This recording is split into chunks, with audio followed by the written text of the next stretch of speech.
I turned 38 the day I realized my family never really saw me as a person, just as the background noise that kept their world running smoothly. My name's Owen, and if you had asked anyone in my family to describe me before I left, they'd probably say I was the quiet one, or my favorite, the guy who never complains. And they'd be right.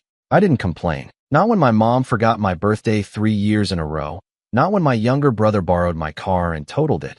Not when my wife, accidentally, invited her parents to stay with us for 2 months rent-free. I just nodded, smiled, and cleaned up the mess, literally and figuratively. That's who I was. The fixer. The peacemaker. The one who kept everything together. My family had a strange way of showing affection. They called it teasing, but it always cut a little deeper than it should have. My mom liked to joke that I'd be lost without her telling me what to do, even though I was the one paying her mortgage. My dad pretended he didn't remember I had a degree because you're the one who went to college for something useless, right? My younger brother, Liam, took every opportunity to remind me that he had a real job in sales, as if managing logistics for a shipping company was some kind of failure. And my wife, Sarah, she laughed along with them every time.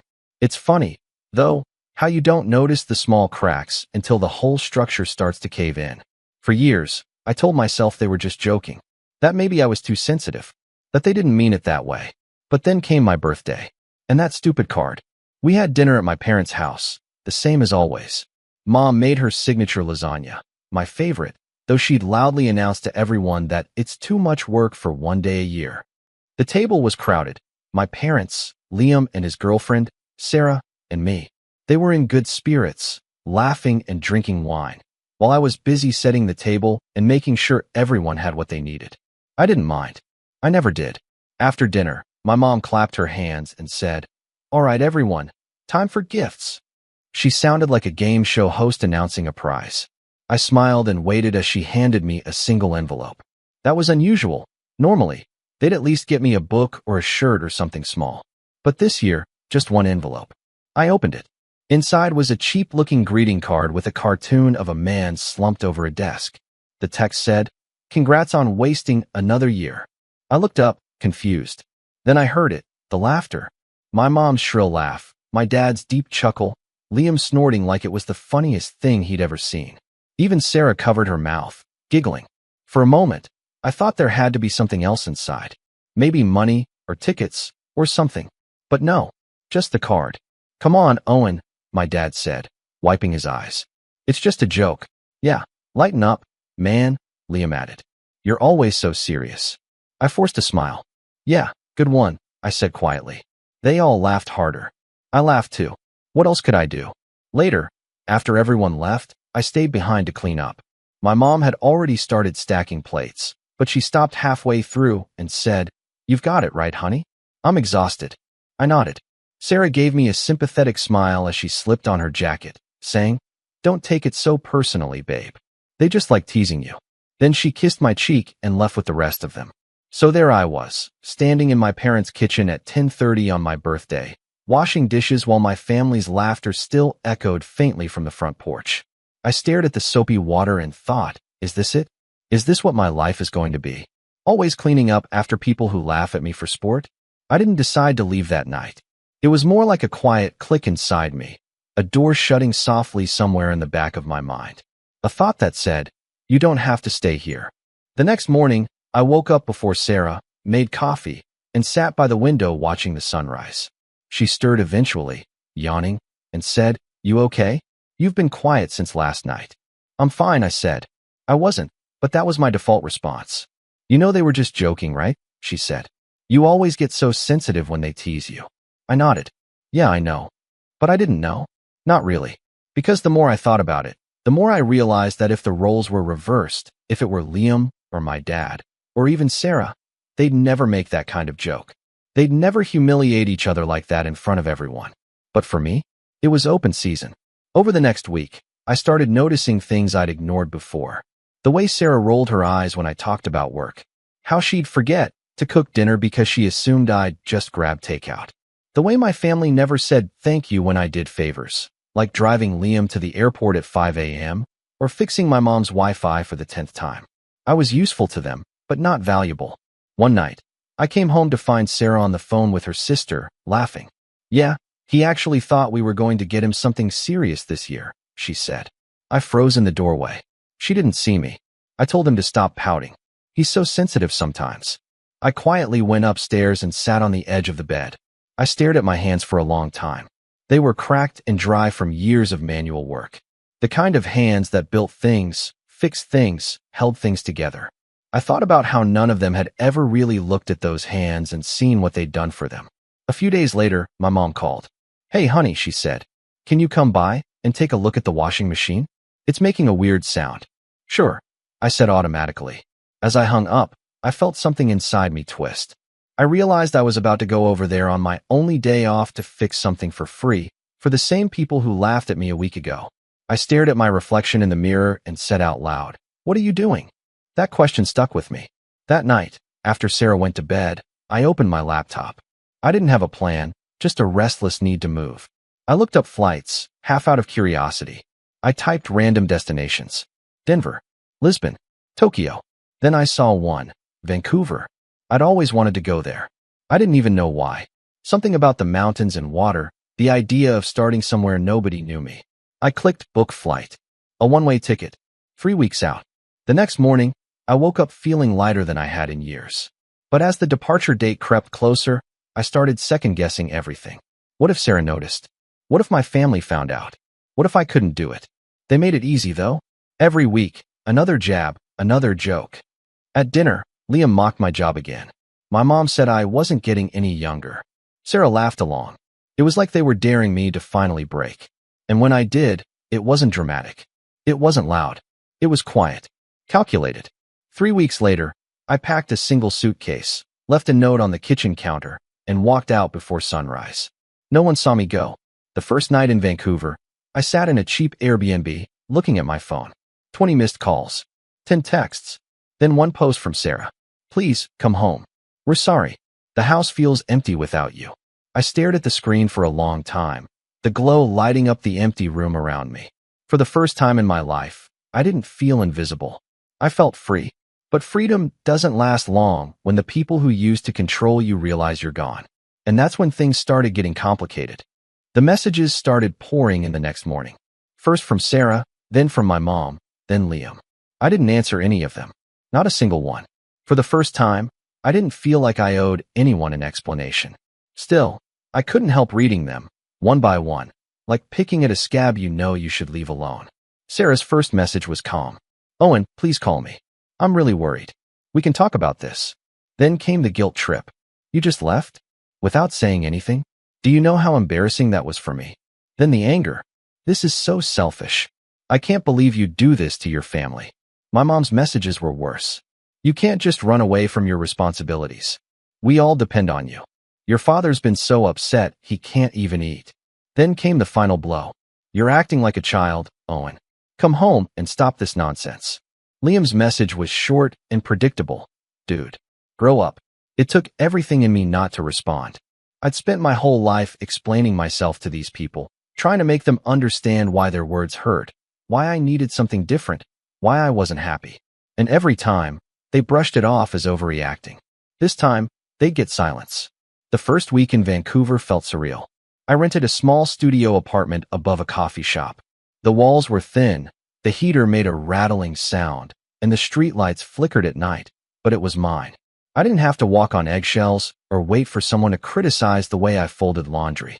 I could breathe. I picked up remote work through my old company. Thankfully, they didn't mind me working abroad, and I spent my days exploring the city between tasks. The air smelled like rain and pine. Strangers smiled at me on the street, and no one asked me to fix their washing machine. For a while, it felt like peace. But peace never lasts when guilt has been stitched into your bones. Every time my phone buzzed, I felt my chest tighten. Part of me wanted to block their numbers, but another part, a stupid, loyal part, still hoped someone would send a message that sounded like real love. Something like, I understand why you left. I'm sorry for how we treated you. Instead, the messages turned from guilt to manipulation. Sarah, your mom's been crying every night. Mom, we're all so worried. Even Liam misses you. Dad, you made your mother sick with stress. Are you happy now? It wasn't concern. It was control disguised as care.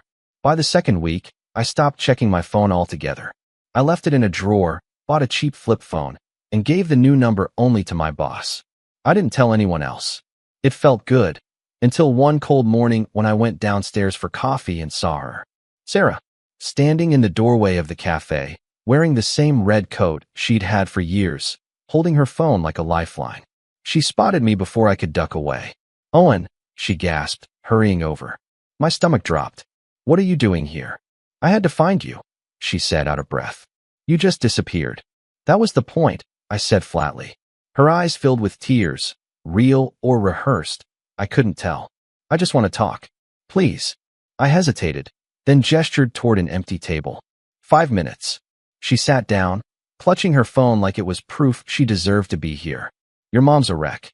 Liam's angry and I—" "Stop," I said quietly. "This isn't about them.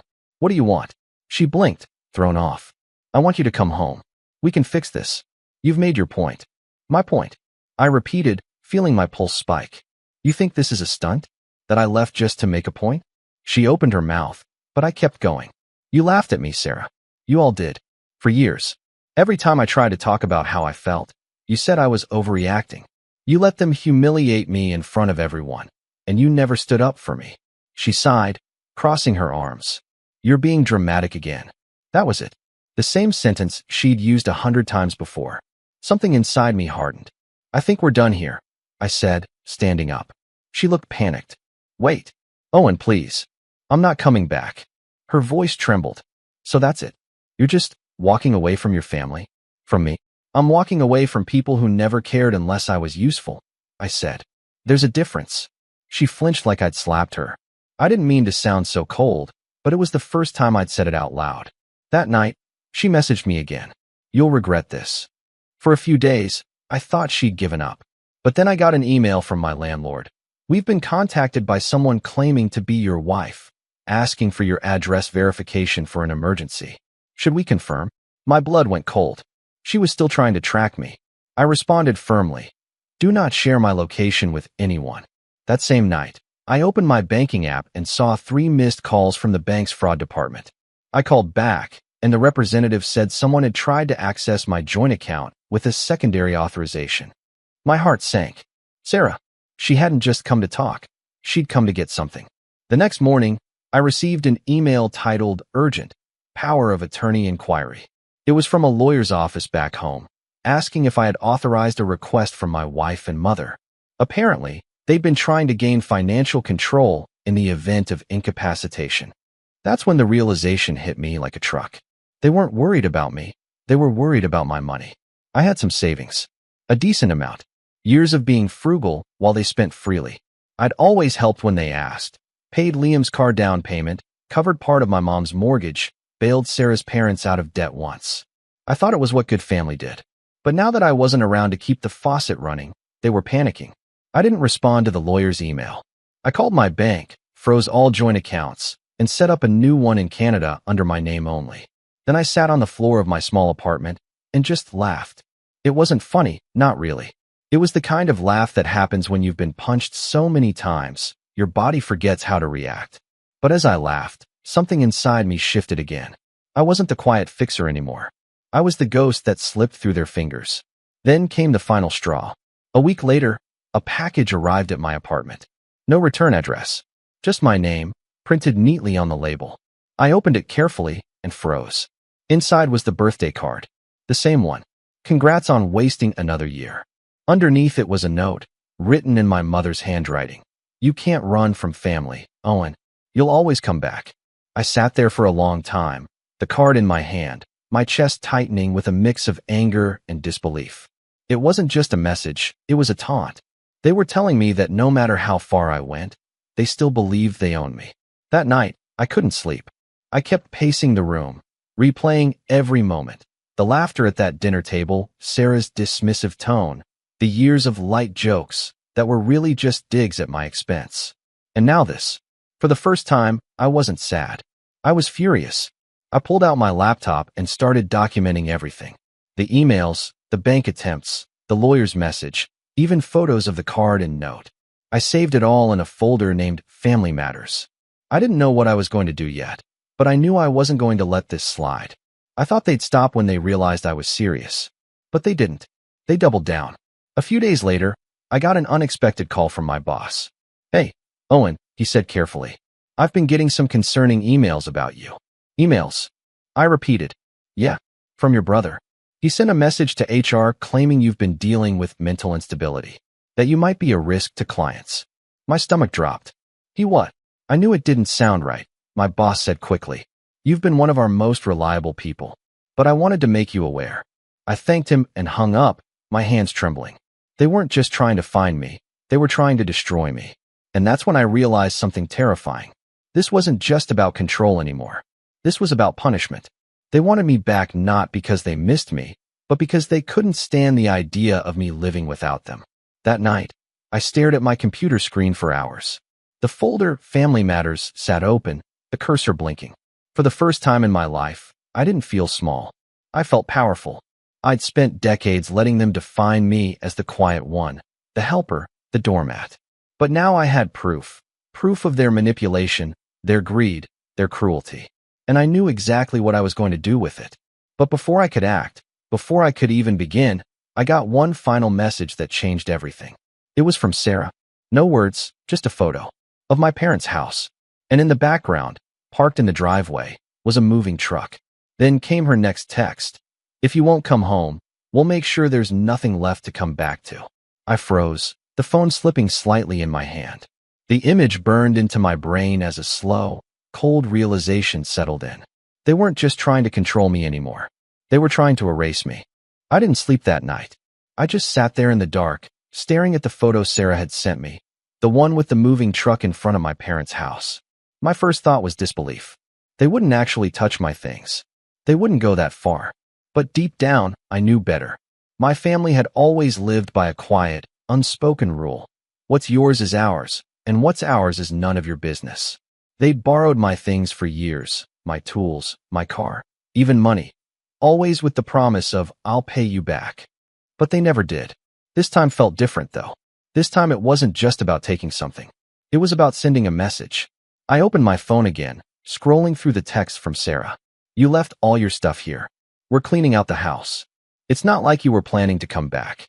Then, finally, you did this to yourself." That last one hurt in a way I can't quite describe. It was the kind of sentence that worms its way into your brain, replaying on a loop. You did this to yourself. As if choosing peace over pain was a crime. I wanted to scream. I wanted to call and tell her how cruel that was. But I didn't. I just put my phone down, pressed my palms against my eyes, and stayed silent. The next morning, I took a long walk by the harbor. The sky was gray, and the air smelled like salt and rain. I watched the ferries moving slowly through the mist, and for the first time since leaving home, I let myself cry. Not out of sadness, at least, not only that. It was grief. For everything I'd lost, everything I'd tolerated, and everything I'd never get back. When you've been mistreated for long enough, you start to believe you deserve it. That voice in your head becomes so familiar, you mistake it for your own. But standing there, with the wind biting at my face and the sound of waves crashing below, I realized something. The voice wasn't mine. It was theirs. That's when something inside me shifted. I couldn't change my family. I couldn't make them apologize. But I could take the life they'd laughed at and build something from it. Something better. That night, I started small. I made a list. Not a list of goals or revenge or anything dramatic. Just simple things I wanted to do for myself. Things I'd never done because someone else always had a louder opinion. Learn to cook something other than scrambled eggs. Hike a mountain. Make a friend. Get a dog. The next morning, I signed up for a local cooking class. It was awkward at first. A room full of strangers laughing and chatting while I stood there chopping onions like I was defusing a bomb. But by the end of the night, I'd actually made something edible. And when the instructor, a cheerful woman named Mia, said, "Nice work, Owen," I almost didn't know how to respond. Compliments weren't something I was used to. A few weeks later, I got a rescue dog, a golden mutt with floppy ears who followed me everywhere. I named him Rusty. He didn't talk, didn't judge, didn't laugh at me. He just existed quietly beside me, and somehow that was enough. Work picked up too. My boss noticed the extra effort I'd been putting in and offered me a bigger role, remote management of a new logistics project. It wasn't glamorous, but it paid well, and for the first time, I had control over my own schedule. I started waking up early, going for runs with Rusty, making breakfast, and working with a view of the city skyline. Life wasn't perfect, but it was peaceful. And peace, I realized, was the most underrated kind of happiness. Still, there were moments when the old guilt crept in. When I'd scroll through social media and see pictures of families laughing at barbecues or celebrating birthdays, I'd feel that familiar sting, that maybe I'd given up too soon, that maybe I should have tried harder. But then I'd remember that birthday dinner, that cruel card, and the laughter that followed. And the guilt would fade, replaced by a quiet certainty. They didn't lose me. They threw me away. About 3 months after I left, I got an email from Liam. The subject line read, "We need to talk." Against my better judgment, I opened it. "Hey bro, look, things got messy after you left. Mom's been really upset. Dad says you've changed. Sarah's trying to move on. I don't know what your deal is, but this whole disappearing act was low. Family's supposed to stick together. Anyway, I wanted to let you know we sold Mom and Dad's place. Hope you're happy. No apology. No ownership. Just blame." I closed the laptop and took Rusty for another walk, trying to clear my head. The city was glowing with Christmas lights by then, the air cold enough to sting. I passed by a little bookstore and stopped when I saw the display in the window. There was a sign that said, "It's never too late to start again." It felt like it was meant for me. Inside, the owner, an older man with kind eyes, greeted me warmly. We talked for a while, and when I mentioned I used to love writing when I was younger, he smiled and said, "Then write." That night, I opened a blank document on my laptop and just started typing. I didn't write about revenge or anger or even my family. I wrote about the feeling of standing on a cliff and realizing you could fly. Writing became my therapy.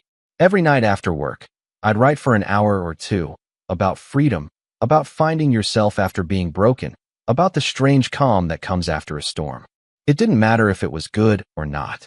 It just mattered that it was mine. Months passed. The snow melted, the days got longer, and bit by bit, I felt myself coming back to life. People started noticing at work too. I wasn't the timid guy in the corner anymore. I spoke up in meetings, pitched ideas, and even cracked a few jokes. The first time my boss laughed, it felt like validation I'd been craving for years, but this time it came from a healthy place. Then, one night in early spring, I got a call from a number I didn't recognize. Against my better judgment, I answered. "Owen." It was my mom. Her voice was small, almost fragile. "It's me." I stayed silent. "I know you don't want to talk," she said softly. "But I wanted you to know your dad had a heart attack." I felt my chest tighten. "Is he?" "He's alive," she said quickly. "But it's been hard. The stress, the everything. I just thought you should know." I didn't know what to say. Part of me felt sorry. Another part felt nothing at all. "I miss you," she said after a pause. "We all do." "Do you?" I asked quietly. "Or do you just miss what I did for you?" She hesitated. "That's not fair. Neither was the way you treated me," I said. "You made a joke out of my life. And now that I've stopped letting you, suddenly I'm the bad guy." She sniffed, her voice cracking. "Families fight, Owen. That doesn't mean they stop loving each other." "Maybe," I said. "But love without respect isn't love." We were both quiet for a long moment.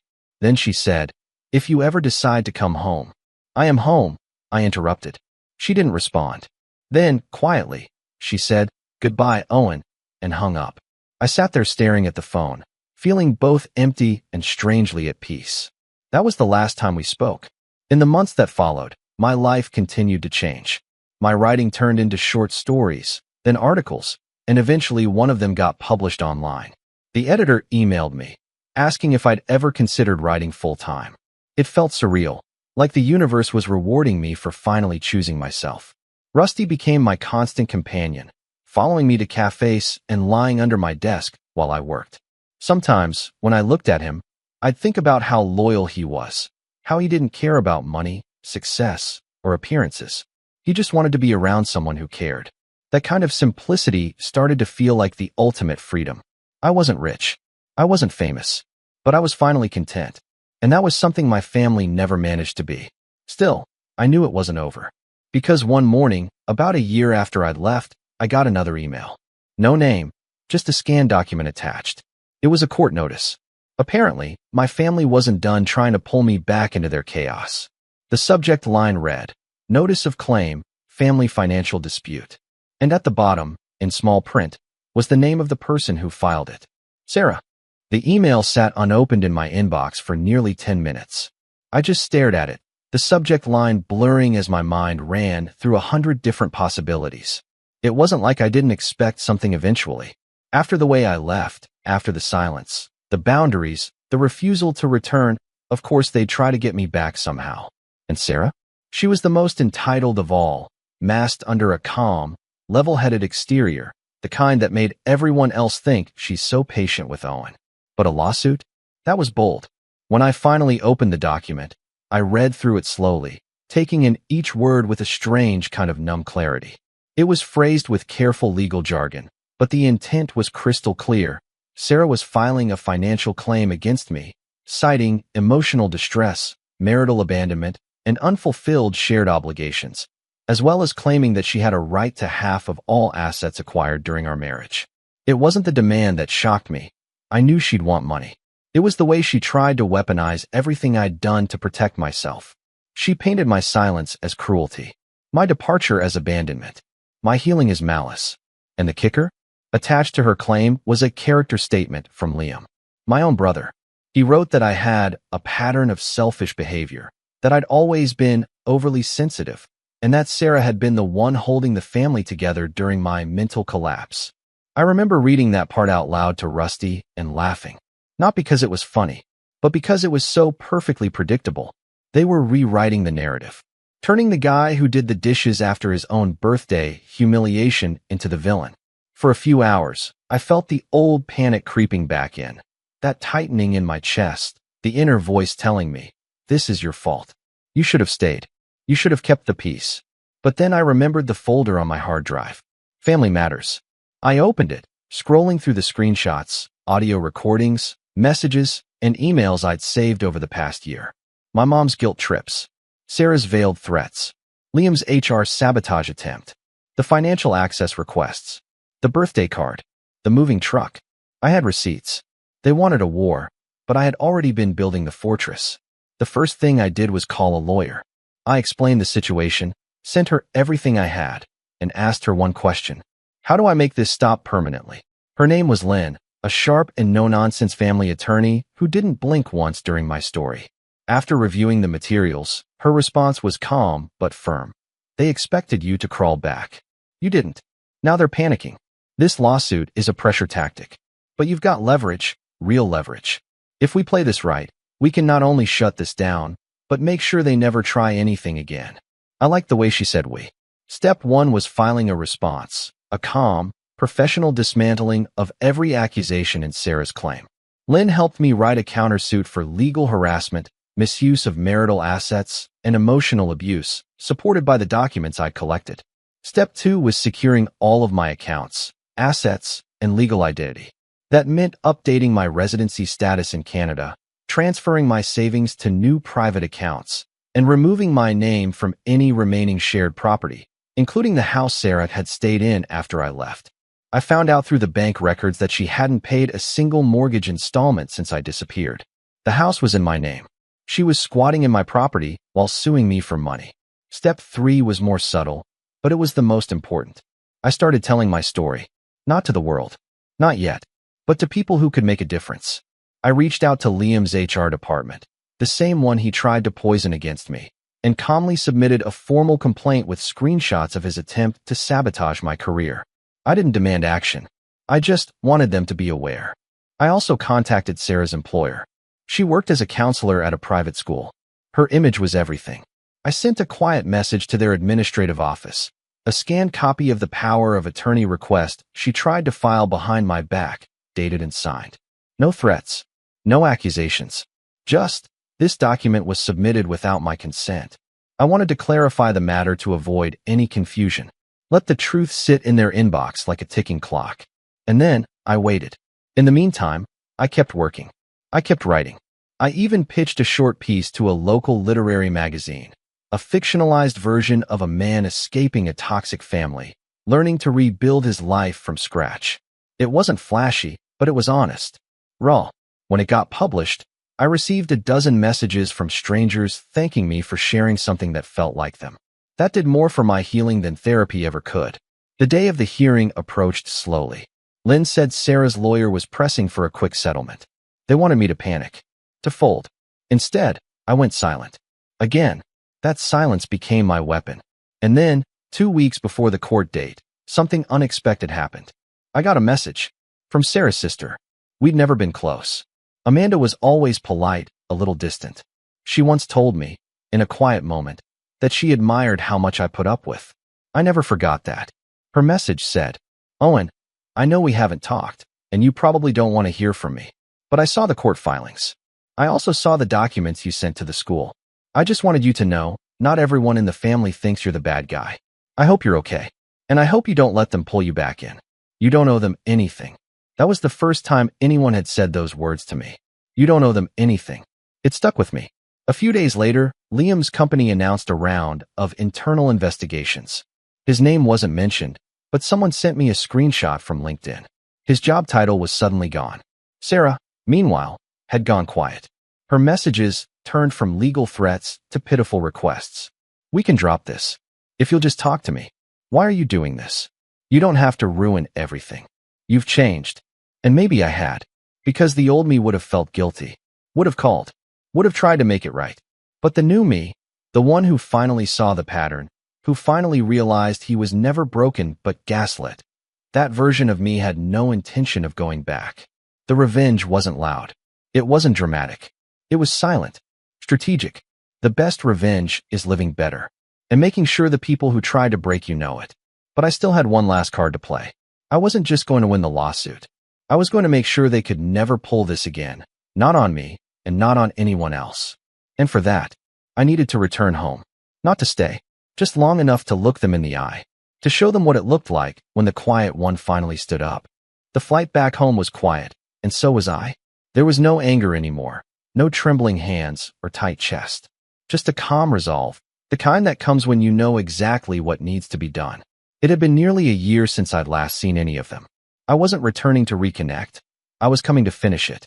When the plane touched down, I could already feel that strange heaviness in my chest, that pull toward the life I'd left behind. But this time, it didn't have power over me. I'd spent too many years being the quiet one, the fixer, the forgotten. I was done playing that role. Lynn met me at the courthouse 2 days later. "Are you ready?" she asked. "I've never been more ready for anything," I said. We walked into the courtroom. Sarah was already there, sitting beside her lawyer, a slick man in a tailored suit who looked like he thought the world owed him applause. Sarah looked polished but exhausted. I could see the dark circles under her eyes. She avoided looking at me. My mother sat in the back row, whispering to my father, who looked smaller than I remembered. And Liam, of course he was there, probably to watch the show he thought he'd helped direct. The judge called the session to order. Sarah's lawyer went first, reading off their statement. It was the same tired narrative. I had abandoned my wife, inflicted emotional harm, and withheld shared assets. He spoke with confidence, embellishing each claim like a stage actor. When he finished, he gave me a smug look, the kind of look people give when they're certain they've already won. Then Lynn stood up. She didn't raise her voice. She didn't need to. Her words carried weight because they were sharp and factual. "Your Honor," she began, "my client did not abandon anyone. He escaped a pattern of sustained psychological manipulation and financial exploitation, all of which we can prove." She handed a folder to the judge. Inside were the documents, the power of attorney request, the bank access attempts, the emails, the messages, the screenshots. She'd even printed out a photo of the birthday card, the cruel joke that started it all. When the judge picked it up, he frowned. "This was for his birthday?" "Yes, Your Honor," Lynn said. "Signed and given to him by every member of that table, including his spouse." A quiet murmur ran through the room. Sarah's lawyer tried to object, claiming it was irrelevant to the case, but the judge shook his head. "It speaks to intent and pattern of behavior. I'll allow it." Then came the recordings, brief clips of Sarah's phone calls, my mother's manipulative voicemails, and Liam's HR email trying to discredit me. Lynn played them one by one. The courtroom fell completely silent. When Liam's message to HR echoed through the speakers, "Owen's been acting unstable," I think you should keep an eye on him. He visibly sank lower in his seat. My father glared at him, realizing, maybe for the first time, what kind of people they had raised. By the time Lynn was done, the case had flipped entirely. The judge leaned back in his chair. Mrs. Carter, he said, addressing Sarah. Do you have anything you wish to add? Sarah's hands were shaking. I just wanted him to come home, she stammered.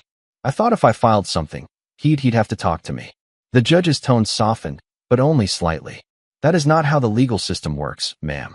This case was clearly filed in bad faith. I'm dismissing all claims and awarding full damages and legal costs to the defendant. Sarah's lawyer tried to argue, but the judge cut him off.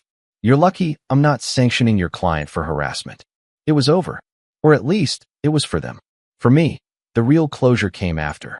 Outside the courthouse, my family stood clustered together like a cornered pack. My mother was the first to speak. Owen, she said softly, her voice trembling. You didn't have to do all this. I didn't do anything, I said. I just told the truth. You've humiliated us, she said. People will talk. They should, I replied. Maybe then you'll stop pretending this was normal. My father, who'd been silent the whole time, finally spoke. You could have handled this privately. I looked at him for a long moment. You never did anything privately. You mocked me in front of everyone for years. The only difference is that this time, someone was listening. He opened his mouth, but no words came out. Then Liam stepped forward, anger burning in his eyes. You think you're better than us now? You're pathetic, man. You ran away from your own family. I smiled, a small, tired smile. No, Liam. I just stopped letting you define what family means. He scoffed, muttered something under his breath, and walked off. My mother followed, dragging my father behind her.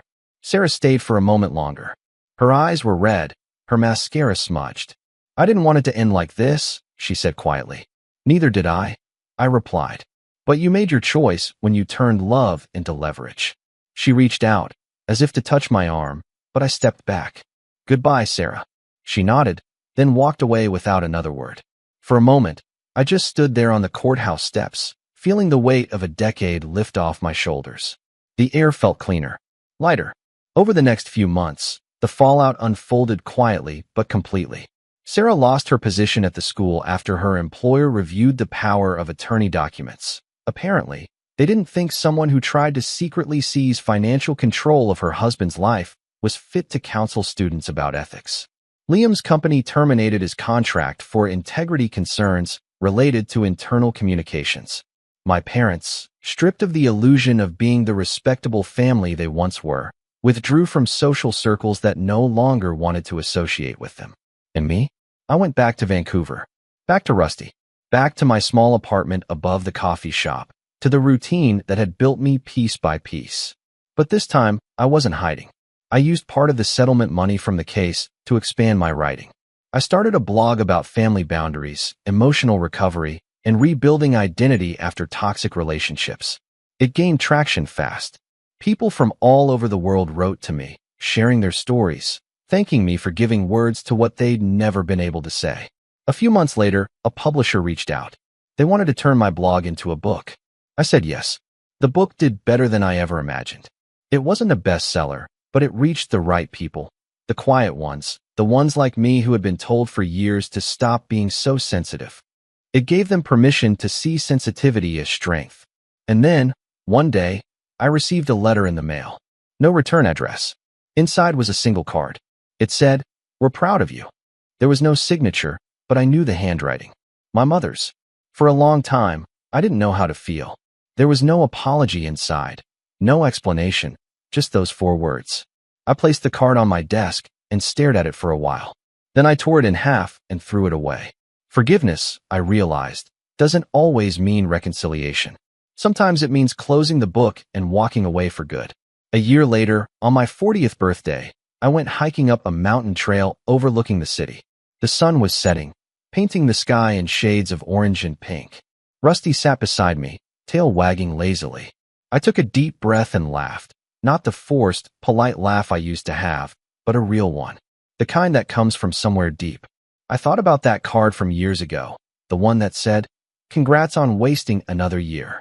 And I smiled, because this time, I hadn't wasted a thing. I'd rebuilt. I'd risen. I'd taken back my life. I reached into my backpack, pulled out a small notebook, and wrote the final line for my next story, the one that would end everything the way it began. The quiet ones aren't weak. They're just waiting for the right moment to be heard. Then I closed the notebook, looked out at the horizon, and whispered to the wind. Not for anyone else, but for myself. I'm finally free.